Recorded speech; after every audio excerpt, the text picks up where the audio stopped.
श्री कृष्ण गोविंद हरे मुरारी, हे नाथ नारायण वासुदेवा।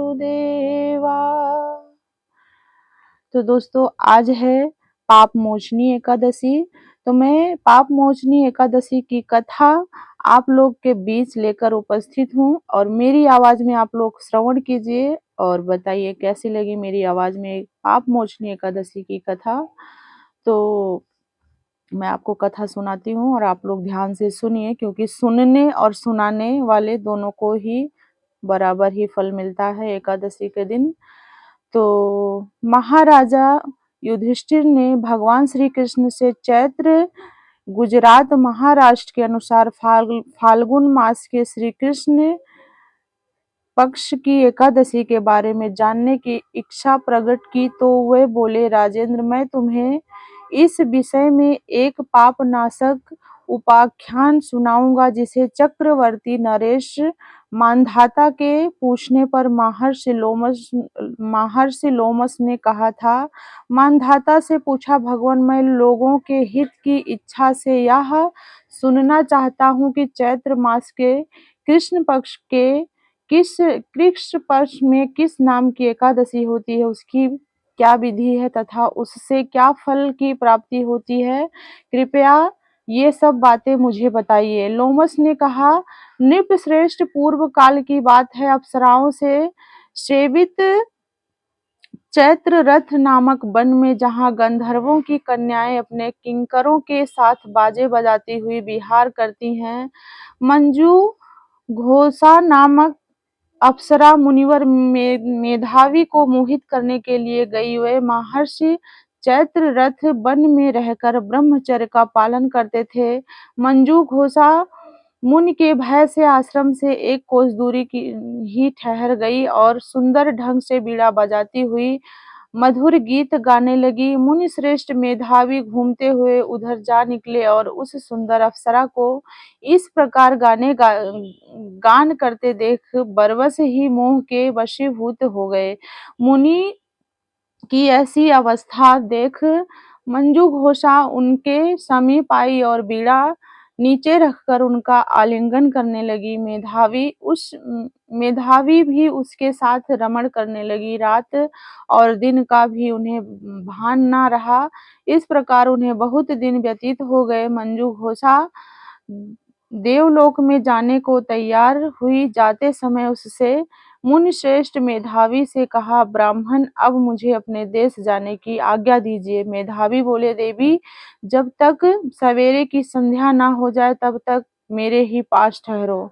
अप्सरा ने कहा, विप्रवर, अब तक न जाने कितनी ही संध्याएं चली गई, मुझ पर कृपा करके बीते हुए समय का विचार तो कीजिए। लोमस कहते हैं, राजन, अप्सरा की बात सुनकर मेधावी चकित हो उठे। उस समय उन्होंने बीते हुए समय का हिसाब लगाया तो मालूम हुआ कि उसके साथ रहते हुए उन्हें 57 वर्ष हो गए। उसे अपनी तपस्या का विनाश करने वाली जानकर मुनि को उस पर बड़ा क्रोध आया। उन्होंने श्राप देते हुए कहा, पापनी, तू पिशाचनी हो जा। मुनि के श्राप से दुग्ध होकर वह विनय से नतमस्तक होकर बोली, विप्रवर, मेरे श्राप का उद्धार कीजिए। 7 वाक्य बोलने या 7 पद साथ साथ चलने मात्र से ही सत्पुरुषों के साथ मैत्री हो जाती है। ब्राह्मण, मैंने तो आपके साथ अनेक वर्ष व्यतीत किए हैं, अतः स्वामिन मुझ पर कृपा कीजिए। मुनि बोले, भद्रे, क्या करूं, तुमने मेरी बहुत बड़ी तपस्या नष्ट कर डाली है। फिर भी सुनो, चैत्र कृष्ण पक्ष में जो शुभ एकादशी आती है उसका नाम है पाप मोचनी। वह श्राप से उद्धार करने वाली है तथा सब पापों का क्षय करने वाली है। सुंदरी, उसी का व्रत करने पर तुम्हारी पिशाचता दूर होगी। ऐसा कहकर मेधावी अपने पिता मुनिवर च्वयन के आश्रम पर चले गए। उन्हें आया देखकर च्वयन ने पूछा, बेटा, यह क्या किया तुमने? तो अपने पुण्य का नाश कर डाला। मेधावी बोले, पिताजी, मैंने अप्सरा के साथ रमण करने का पातक किया है, अब पाप ही पातक किया है, अब आप ही कोई ऐसा प्रायश्चित बताइए जिससे पातक का नाश हो जाए।